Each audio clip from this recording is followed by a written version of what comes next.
नमस्कार दोस्तों, पैगंबर मोहम्मद साहब की शादी का बीजेपी प्रवक्ता ने मजाक उड़ाया। पूरी दुनिया के मुस्लिम मुल्क भारत देश से नाराज हो गए। आज मैं आपको पैगंबर मोहम्मद की शादी कब हुई, किससे हुई, जिनसे हुई उनसे क्यों हुई, 10 शादियों का जिक्र करके जो मजाक बनाया गया, क्या वो सही है? क्या कुछ भगवान श्री कृष्ण की 16,000 रानियों वाले किस्से से कुछ मिलता जुलता है क्या? आज मैं आपको ये सब कुछ बताऊंगी। दोस्तों, वीडियो में आगे बढ़े उससे पहले मैं आपको कुकू एफएम के बारे में बताना चाहती हूँ। ऐसे गुड़ ज्ञान के लिए डाउनलोड करिए कुकू एफएम। हर घर में कुकू एफएम, क्योंकि कुकू एफएम को हर घर में सब सुनते हैं। माइथोलॉजिकल, बायोग्राफी, साइंस और हिस्ट्री, आज़ादी से पहले और आज़ादी के बाद के बारे में आप सब कुछ जान सकते हैं। इंडिया आफ्टर गांधी जैसी बुक समरीज को भी आप आराम से सुन सकते हैं। दोस्तों, असंख्य विषयों पर ज्ञान से भरी 4000 से भी ज्यादा ऑडियो बुक्स आपका इंतजार कर रही हैं। अगर मेरे प्रोमो कोड घर 50 यानी घर 50 का इस्तेमाल करेंगे तो ईयरली सब्सक्रिप्शन जो कि 399 रुपए का है वो आपको मात्र 199 का मिल जाएगा। ऑफर केवल 11 से 19 जून तक का ही है, तो जल्दी कीजिए। तो दोस्तों, पहली बात तो ये है कि शादी के वक्त हजरत आयशा की उम्र को लेकर इस्लामिक स्कॉलर्स की राय एक नहीं है। भारत से फरार चल रहे इस्लामिक स्कॉलर जाकिर नाइक का कहना है कि मेडिकल साइंस के मुताबिक जब किसी लड़की को पीरियड्स होने लगते हैं तो वो शादी के योग्य मान ली जाती है। कुरान में भी लड़के और लड़कियों की शादी की उम्र तय नहीं की गई है। बस इतना कहा गया है कि जब लड़की और लड़कियां बालिग हो जाएं तो उनका निकाह कर देना चाहिए। मुस्लिम धर्म गुरुओं के मुताबिक दुनिया के हर किस्से में लड़कियों को पीरियड्स की उम्र अलग अलग बताई जाती है। ठंडे इलाकों में लड़कियों का मासिक धर्म देर से शुरू होता है, जबकि गर्म देशों में 9 से 10 साल में शुरू हो जाता है। सऊदी अरब एक गर्म जलवायु वाला देश है। मुस्लिम जानकारों के मुताबिक वहां की लड़कियां 10 साल में ही बड़ी हो जाती हैं। मुस्लिम स्कॉलर्स के मुताबिक उस समय हजरत आयशा की नबी से शादी 9 साल में बालिग उम्र में हुई थी।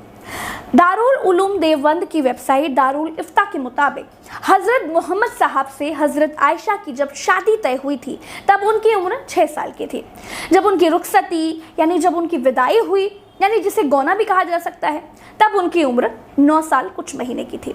सही बुखारी के मुताबिक नबी से निकाह के वक्त हजरत आयशा की उम्र 6 साल थी और नबी की उम्र 53 साल की थी, मगर उनकी रुखसती 9 साल की उम्र में तब हुई जब वो शारीरिक रूप से बालिग हो गई और रुखसती का ये पैगाम उनकी माँ ने ही भिजवाया था। जामिया मिलिया इस्लामिया से इस्लामिक रिसर्च में एमए कर चुके अबरार अहमद कहते हैं कि इस्लामिक वर्ल्ड में रिसर्च बहुत कम हुए हैं। मौलवियों ने सुनी सुनाई बातों पर ही आमतौर पर कायम तारीखी रिवायतों को ज़्यादा फॉलो किया हुआ है। दरअसल मोहम्मद साहब और हजरत आयशा की शादी कोई अचानक नहीं हुई थी। इसे लेकर एक पूरा प्रसंग है। उनकी पहली पत्नी की मौत के लगभग 10 साल बाद हजरत आयशा से शादी तय हुई थी। कुछ इतिहासकार ये मानते हैं कि शादी के वक्त हजरत आयशा की उम्र 19 साल की थी। भोपाल के मुफ्ती अब्दुल रहमान अहमद कहते हैं हजरत आयशा की उम्र रुखसती के वक्त 18 के आसपास रही होगी। काशना नबुवत किताब में भी हजरत आयशा रजी की शादी के वक्त उम्र 18 साल बताई गई है।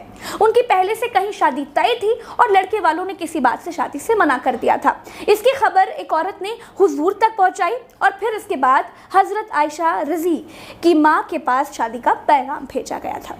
दरअसल हुजूर ने अपनी पूरी जिंदगी अपनी पहली बीवी हजरत खादिजा की मौत के बाद 10 और शादियां की और इनमें हजरत आयशा के अलावा बाकी सब विधवा और तलाकशुदा थीं और अलग अलग परिस्थितियों के कारण समाज से बहिष्कृत महिलाएं थीं। अबरार अहमद कहते हैं कि इन शादियों का मकसद समझने के लिए आपको पैगंबर मोहम्मद साहब के उस वक्त के उस सामाजिक आर्थिक हालात और कुरीतियों को समझना बेहद जरूरी है। उस वक्त पूरी दुनिया में औरतों पर जुल्म हो रहा था। अरब में महिलाओं का बाजार लगता था। लोग एक औरत बेचते और दूसरी औरत खरीद कर घर ले जाते थे, गुलामों की तरह रखते थे, अय्याशी करते थे और फिर कुछ दिन के बाद उसे बेचकर अगली ले आते थे। औरतों के इन हालात के कारण ही वहां के लोग लड़की पैदा होते ही उसे गड्ढा खोदकर जीवित दफन कर दिया करते थे। जो औरत विधवा हो जाया करती थी या फिर तलाकशुदा हुआ करती थी उन्हें भी बाजार में बिठा दिया करता था। तब नबी ने इस परिस्थिति और ऐसे बाजार का विरोध किया। लोगों को समझाया कि तुमको कोई औरत पसंद है तो उसके साथ निकाह करो, उसे उसका हक अदा करो, उसको इज्जत दो, सम्मानजनक जिंदगी दो। विधवा से शादी करो, गुलाम से शादी करो या तलाकशुदा से शादी करो, उसे हमेशा अपनी सुरक्षा दो। इस्लामिक मामलों के जानकार मानते हैं कि तब मोहम्मद साहब के अनुयायियों को ये बातें बड़ी अटपटी लगती थी, क्योंकि वो कुरीतियों से अभ्यस्त हो चुके थे।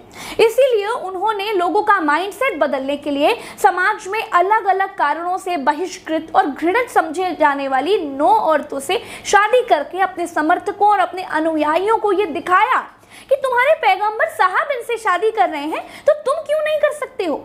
उन्होंने ऐसी औरतों को समाज में मान्यता दिलाई और उनसे शादी करने को पुण्य बताया। कुछ विद्वान मोहम्मद साहब की शादियों को तत्कालीन परिस्थितियों और रणनीतियों का हिस्सा भी मानते हैं। उनके बाद इस्लाम के प्रचार प्रसार की जिम्मेदारी को हजरत आयशा ने बखूबी निभाया था। तो दोस्तों, जो बातें मैंने आपको बताई हैं, ये सब बातें अलग अलग जगहों से ली गई हैं। इससे आप मोटा मोटा अंदाजा ये लगा सकते हैं कि बीजेपी की प्रवक्ता नुपुर शर्मा ने जो भी कहा था वो चढ़ाने के लिए या फिर नीचा दिखाने के लिए ही कहा था, जिसकी बात में उन्होंने माफी भी मांगी। अगर ईश्वर एक है तो दूसरे धर्म के ईश्वर को गाली देकर आपका भला कभी नहीं हो सकता। ईश्वर इंसान से तो बड़ा होता ही है, और अगर दूसरे धर्म का ईश्वर आपसे नाराज है और ईश्वर अल्लाह सब एक ही है तो आपका कल्याण कैसे हो सकता है। खैर दोस्तों, चलते हैं, आज के लिए इतना ही।